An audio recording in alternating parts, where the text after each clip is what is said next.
Parfois, la vie offre à une génération une voix.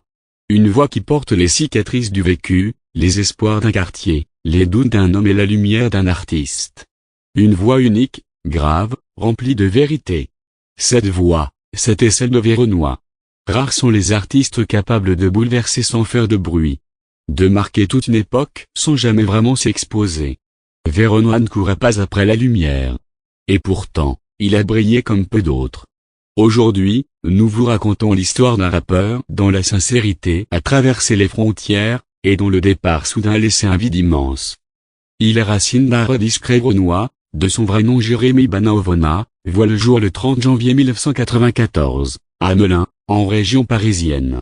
Il grandit à Montreuil, dans ce 93 que tant de rappeurs ont porté, mais qu'il a su raconter à sa manière, avec plus de silence que de slogan, plus de profondeur que de provocation.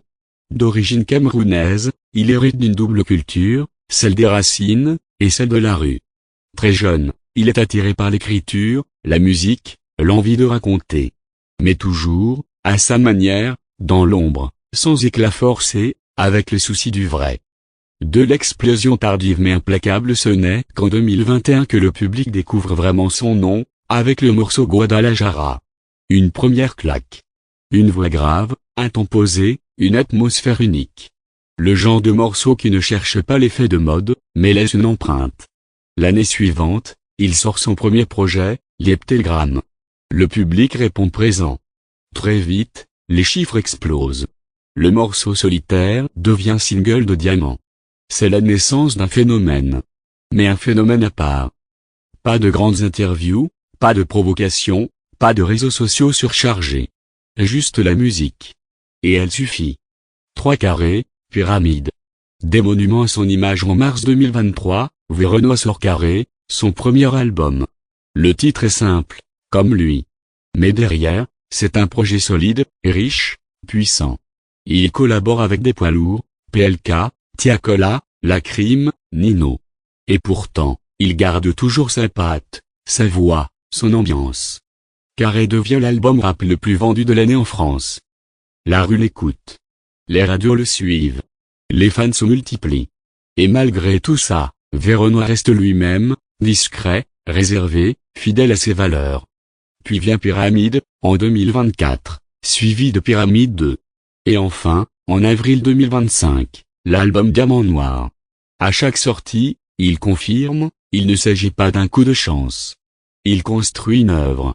Album après album, morceau après morceau, il grave son nom dans le marbre du rap français. Un style unique, entre douleur et espoir. Ce qui touche chez Véronois, c'est sa sincérité. Il parle de la rue, oui, mais sans exagération.